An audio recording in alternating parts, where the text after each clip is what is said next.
É uma experiência de encantamento, primeiro que tudo.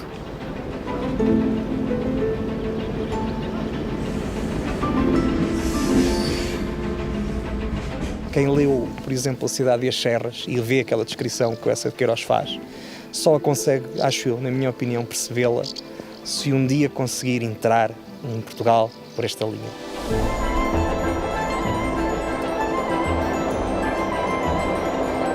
Nós vemos na rocha a dificuldade que foi escavar aquela obra.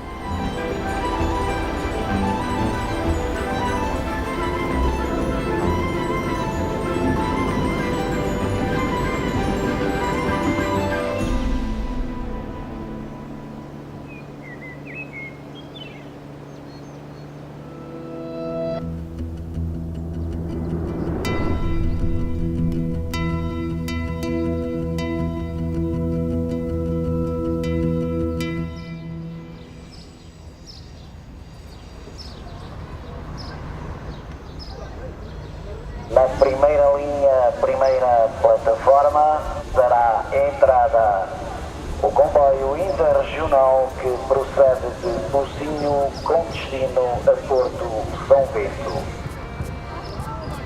Após a sua chegada, partirá da segunda linha, segunda plataforma, o comboio histórico com destino a Tula.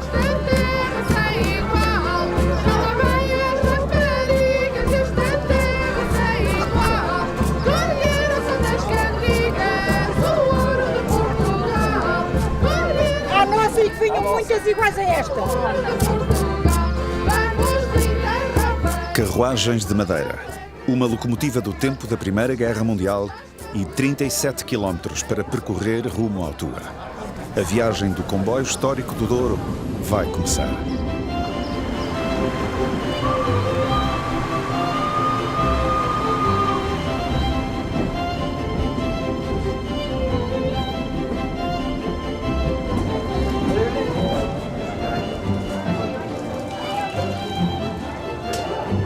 Quase que dá para tocar a água e o rio, é mesmo muito bom.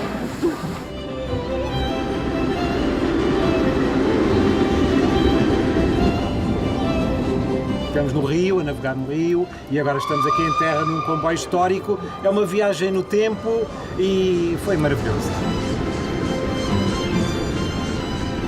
Todos os verões, o vapor volta ao Douro, como que a recordar as épicas viagens que Eça de Queiroz descrevia na Cidade e as Serras. Mas hoje o fumo já não provém da queima de carvão. Em 2013, a CP adaptou este monstro de ferro de 98 toneladas ao gasóleo, mais fácil de abastecer. Mas ainda assim são necessárias pelo menos 4 horas para preparar a locomotiva para a viagem. Temos a locomotiva, que é para a água ir aquecer gradualmente. Temos uma caldeira que tem uma média de 4 mil litros de ar, tem que ferver, né?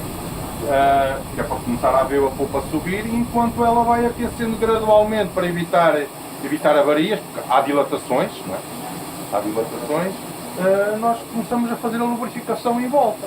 Encher as caixas de eixos, encher as caixas de lubrificação, as bielas, porque aqui funciona, digamos que assim de uma maneira mais simples, ferro com ferro.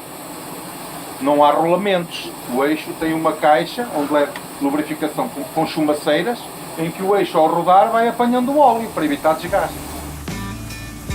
Fraga Paulo é um dos poucos maquinistas em Portugal autorizados a conduzir locomotivas a vapor.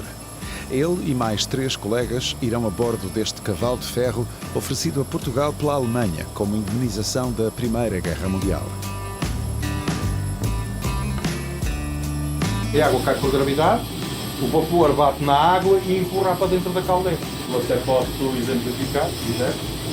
Abre a água, cai com a gravidade, deixa-me confirmar. Vamos lá. E agora abre. E a água está entrando na caldeira.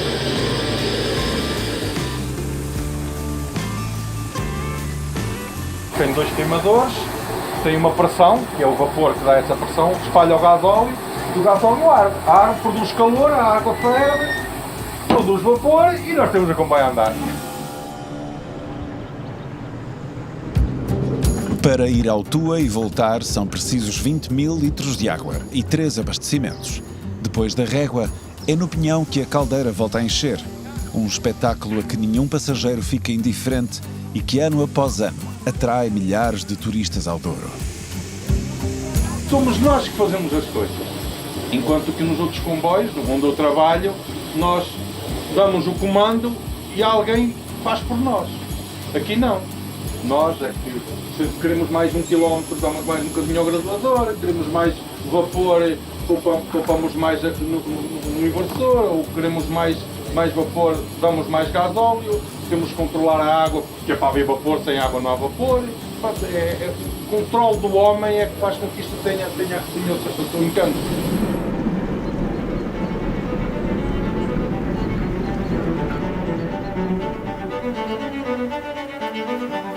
Há 25 anos, o Alto Douro Vinheteiro era uma região praticamente desconhecida no mundo e a linha do comboio servia apenas os locais nas deslocações rotineiras do dia-a-dia.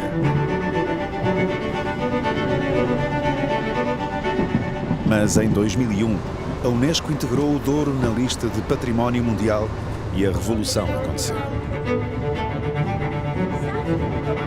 A linha Douro, de repente, e sem darmos por ela, tinha muita gente a querer visitar a região. Era a única maneira de visitar a região. E as coisas aconteceram naturalmente. O que está a acontecer na linha do Douro é natural.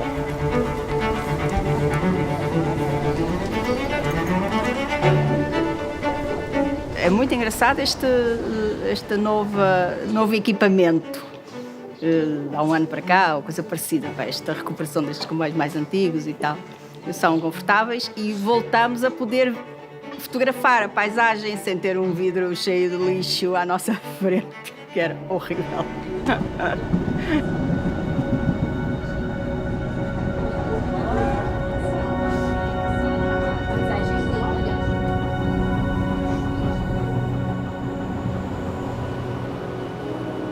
Nous visitons la vallée du Douro depuis ce matin.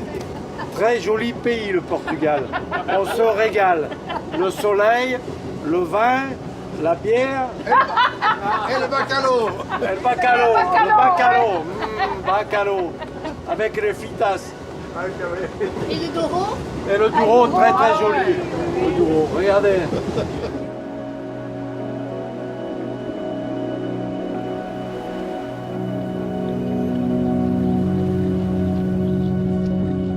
É um processo de deslumbramento que começa mal se atravessa a Pala e se acentua à medida que nos aproximamos de Aregos. Um assombro de paisagem desbravada por uma estrada de ferro que em 1887 se tornou identidade cravada nas encostas da região.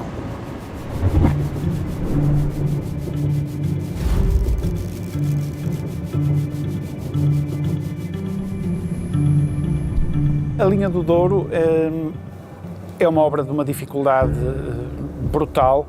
Temos 38 pontes, 34 túneis, um deles com 1.620 metros e, portanto, foi um desafio brutal, mas que é verdadeiramente uma obra ímpar na engenharia portuguesa e também mundial. A construção da linha do Douro foi duríssima e essa é a mesma razão pela qual podemos fazer a comparação entre a vinha e a linha. Por um lado, a orografia acidentada do terreno, por outro lado, o excesso do clima tornaram a construção da linha férrea digamos, uma obra heroica.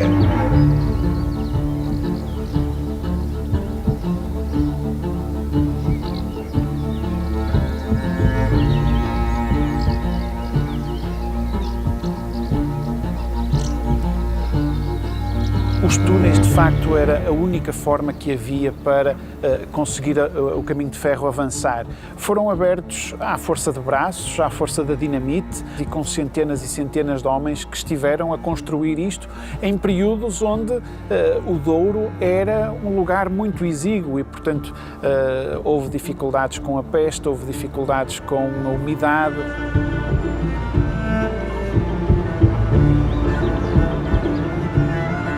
Num rasgo visionário, a Companhia do Minho e Douro decidiu registar em película a dureza, mas também o encanto da construção da linha. Contrata um pioneiro da fotografia a viver em Portugal, Emílio Bil, cuja obra ficará para sempre ligada ao caminho de ferro e ao Douro. A construção da linha do Douro, que demora quase 15 anos, se considerarmos o Porto até Barca d'Alba, ocorre num período de crise profundíssima do Douro.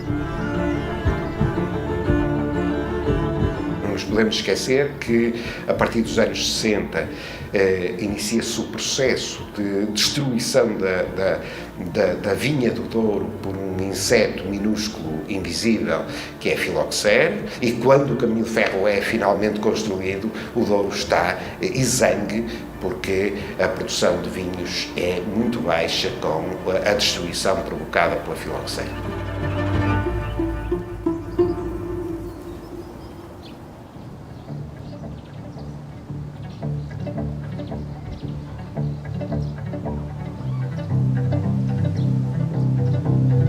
Nos primeiros anos da linha do Douro, poucas pipas terão embarcado no comboio do Pinhão para o Porto. Mas o caminho de ferro haveria de marcar para sempre a maior atividade económica da região. É de comboio que vêm os inseticidas para matar a filoxera e as vides americanas para repovoar as encostas durienses.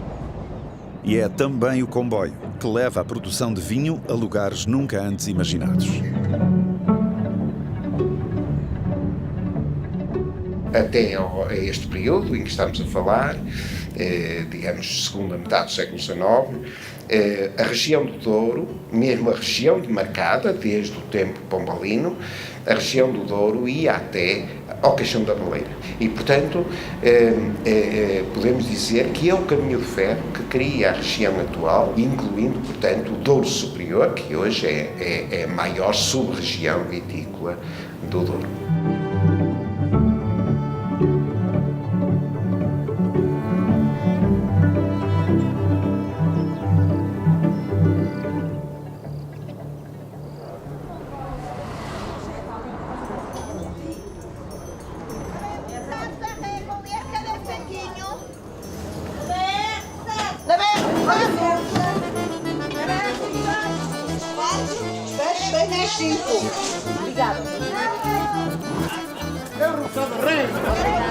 Chamo-me Sónia Tavares, tenho 42 anos, sou obsedeira há 29 anos. E está sempre aqui? Sempre no largo da estação, seja verão, seja inverno.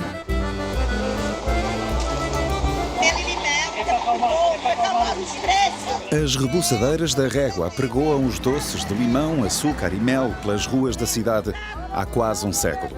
Mas com o turismo a crescer nas últimas décadas, é nas docas e na estação que as encontramos. Eu já aprendi que a minha mãe, ela oferece rebuçados, oferece. Oh mãe, tenho vergonha. Anda lá, oferece. Ela dizia, eu também dizia.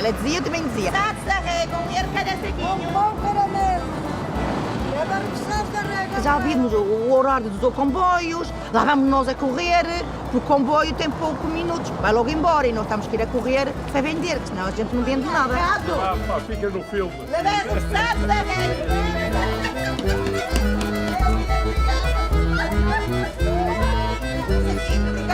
Foi quando eles fazem greve, isto aqui parece um deserto, parece uma quinta autêntica. Mas no verão isto é um sonho. Olha os roçadinhos da Régua, são muito bons, venham ao Douro, que é muito lindo, o Douro é muito lindo. O turismo é hoje uma das principais componentes que vai alimentando a linha do Douro, mas nós não podemos esquecer que estamos numa região onde existem muitas cidades, algumas vilas com grande população. Temos a cidade da Régua, são cerca de 20 mil pessoas que habitam na cidade da Régua, temos a Vila do Pinhão e depois todo um conjunto de aglomerados populacionais que se vai desenvolvendo ao longo do vale e que está a menos de 10, 15 minutos da estação ou de uma estação mais próxima. Eu próprio fiz o meu ensino secundário todo na Régua, com viagens diárias de comboio, não são mais do que 25 minutos. Portanto, há aqui muito mais potencial.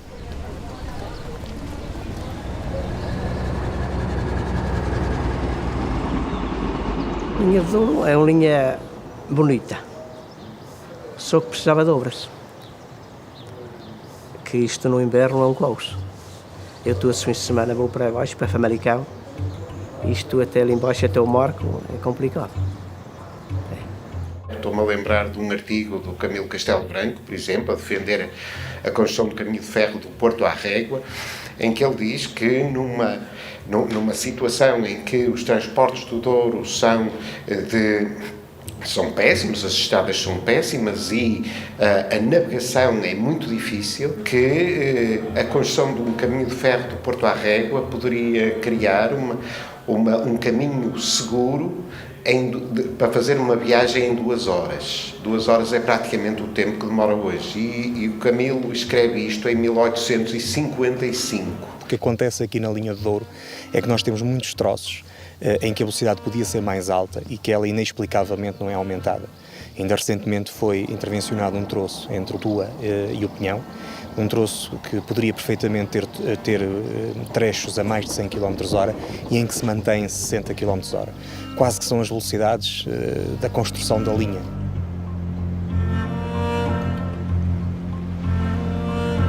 O Douro é uma das zonas de maior produção de energia hidroelétrica nacional e, no entanto, a linha está a demorar décadas a ser eletrificada. O que é que isto se traduz? Traduz que as velocidades vão sistematicamente baixando, os tempos de viagem vão aumentando e as pessoas vão se afastar.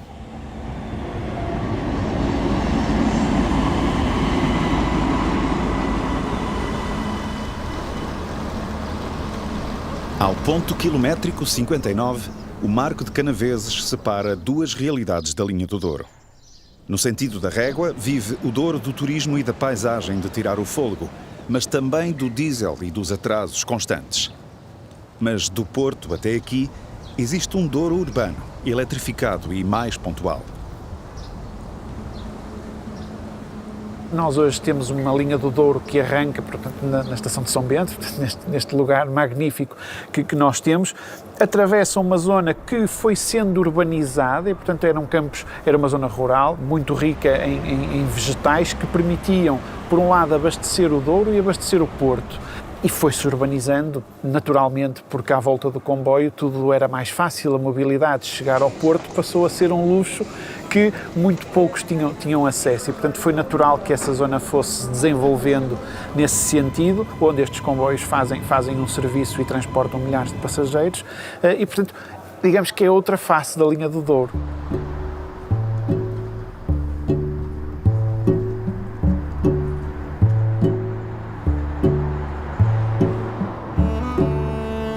De vez em quando venho aqui espreitar as horas ou ver se chega alguém com quem pretenda falar.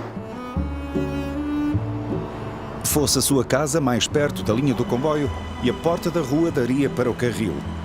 Dona Irene vive ao pé da estação de Sete há várias décadas e, tal como os vizinhos, viu o caminho de ferro e a cidade crescerem entrelaçados. Eu comprei em Solteira e na CP diziam-me que eu não podia fazer obras porque em qualquer momento, se a casa tivesse que ir abaixo, que não me pagariam o que eu gastei. Mas eu arrisquei e gosto de viver aqui. Às vezes perguntam-me a que horas é o comboio? Ai, não sei. Porque eu não os ouço. E quando quero saber o horário, depois com a minha idade também, não fixo agora grandes coisas.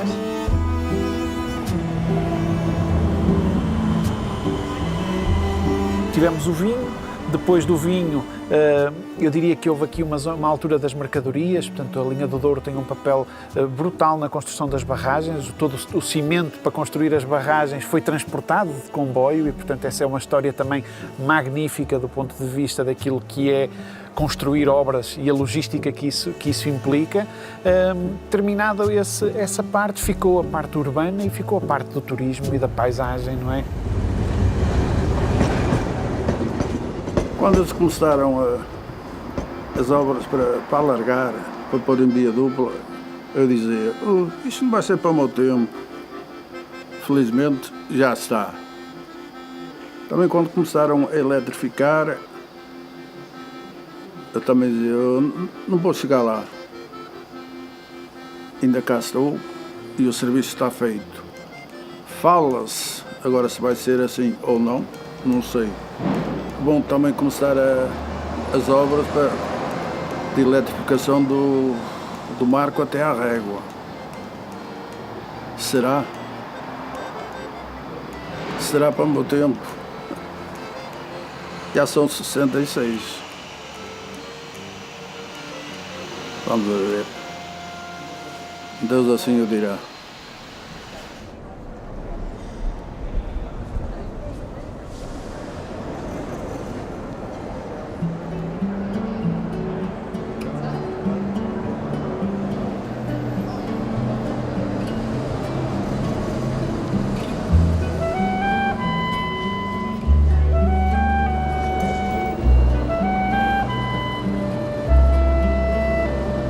O comboio faz parte do cotidiano das pessoas.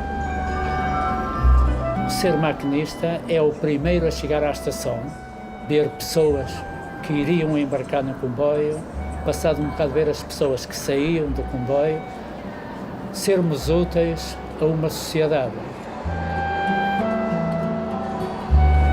Em adolescente, sonhava ser motorista de caminhões, mas o caminho de ferro dominava as conversas de casa. Aos 20 anos, Joaquim Pinto Mendes seguiu as pisadas do pai e tornou-se maquinista. Esta locomotiva tem uma tecnologia dos anos de 1960, é inglesa, esta é 1413, veio para Portugal com a intenção de terminar com o vapor, o que conseguiu.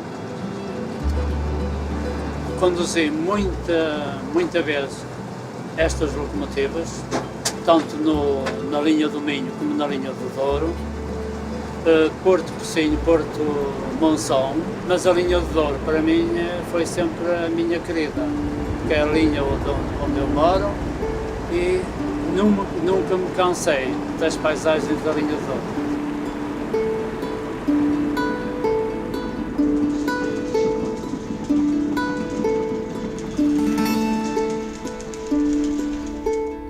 De maquinista a colecionador, o caminho de ferro torna-se uma das paixões de Pinto Mendes. Em 15 anos de trabalho como maquinista, aprendeu a conduzir 20 locomotivas e automotoras diferentes. Foram mais de 60 semanas a estudar para ficar apto a percorrer as estradas de ferro.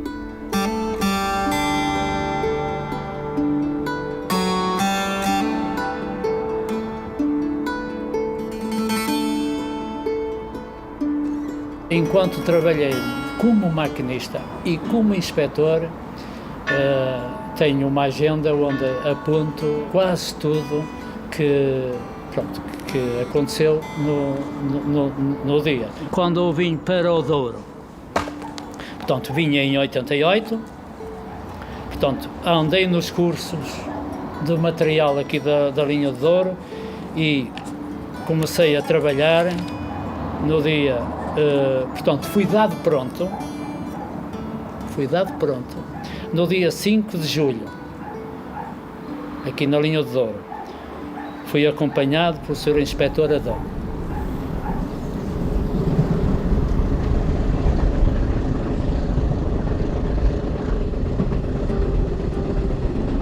Eu, quando saía de casa, saía para 2 dias ou a quase 2 noites fora de casa. Por exemplo, eu saí de casa à segunda-feira, sabia que ia dormir, por exemplo, em Régua, Pocinho ou até no Tua. E qual era a nossa família?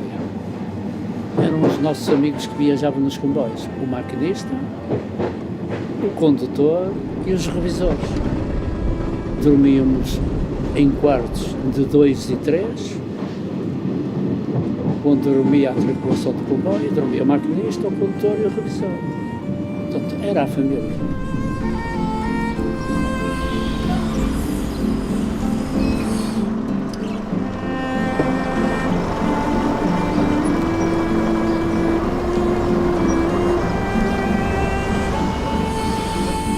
Em 1988, a linha de Douro, a partir da Régua, não tinha onde almoçar nem jantar. Eu, para jantar e para almoçar, ou tinha que levar confeccionado de casa, ou então tinha que confeccionar por lá.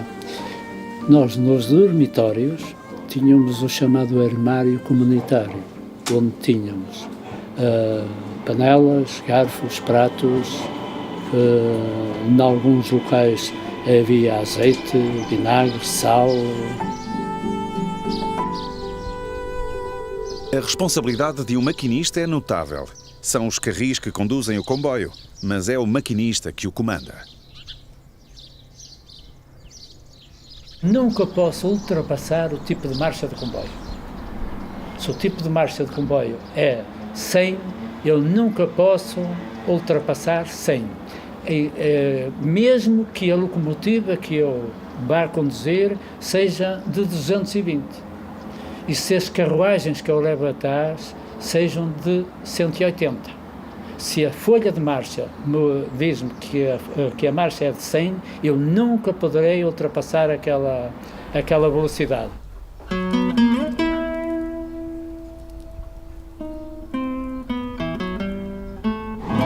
Acidentes graves, 2 mortes,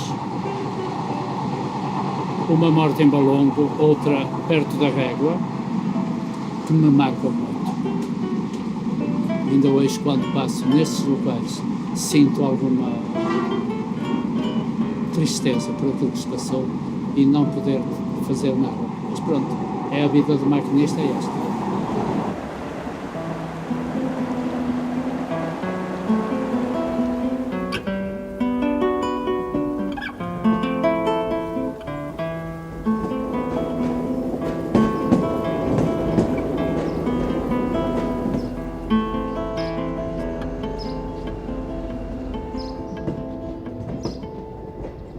Eu casei-me cedo, casei-me com 21 anos, meu marido era ferroviário, portanto, tínhamos as viagens por ano, nem sei já quantas, e tínhamos o passe, portanto, eu e ele toca andar. Depois nasceu o miúdo, já fui mais calmo, mas depois nós morávamos no Tua, quando me casei vim para o Tua, os meus pais estavam no Pocinho, e nós, nas folgas do meu marido, íamos para o Pocinho para passar a folga do meu marido ao pé dos meus pais. Portanto, eu andei muitas vezes de comboio, muitas vezes, centenas.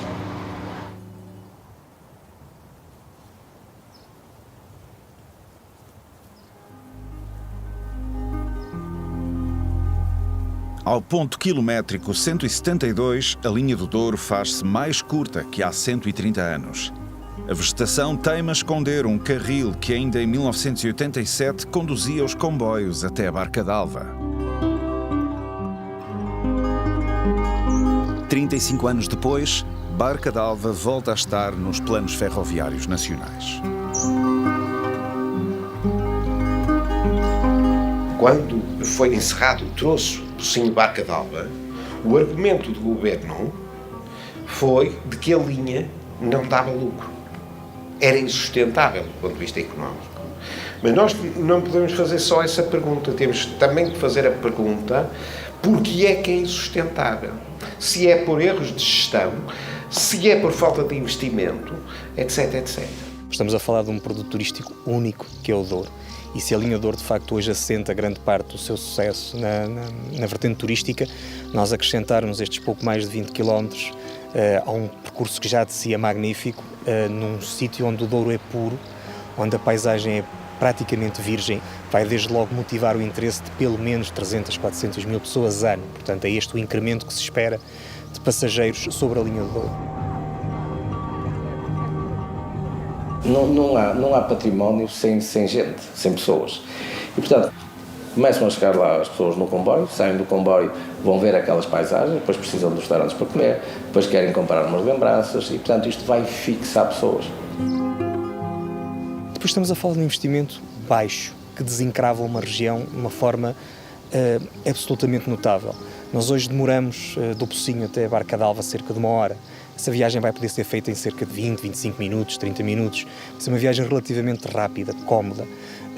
Há pessoas a morar em Barca d'Alva, há pessoas a morar no interior de Portugal e que precisam de se deslocar. Nós não podemos andar a dizer que queremos contrariar a desertificação e depois não fazermos nada. O comboio contribui de uma forma ativa e mais do que comprovada para a coesão territorial.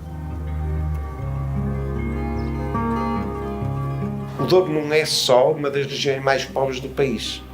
É também uma das regiões mais desiguais do país. Nos últimos 20 anos, perdeu mais de 10% da população. E, portanto, temos que fazer alguma coisa, o país tem que fazer alguma coisa para que o Douro não seja apenas vinho e turismo, mas para inglês ver. Chegarmos à Barca d'Alva é o objetivo que Portugal tem que cumprir, mas o sonho não termina em Barca d'Alva, a linha tem que ser reposta até Salamanca.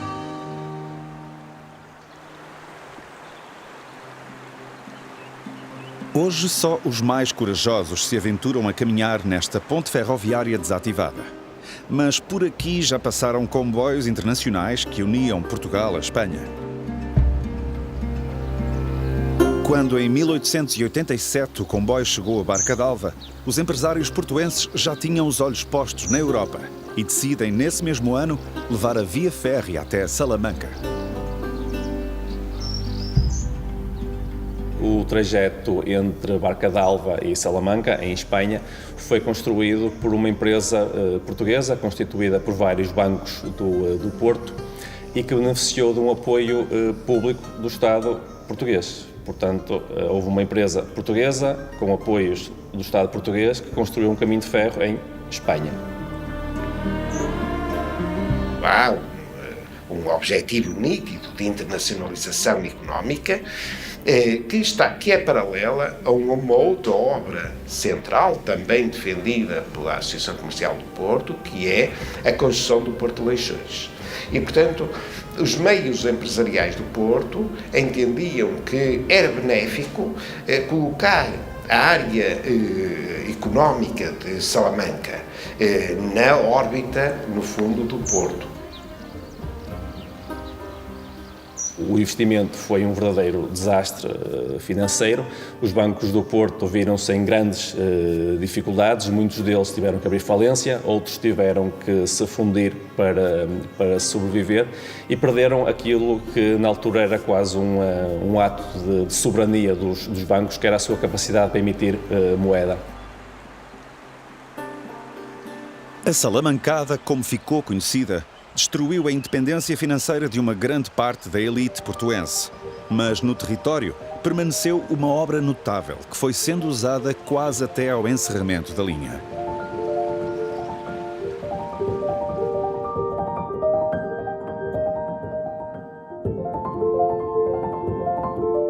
Contudo, o mundo mudou e o turismo trouxe uma nova dimensão à região.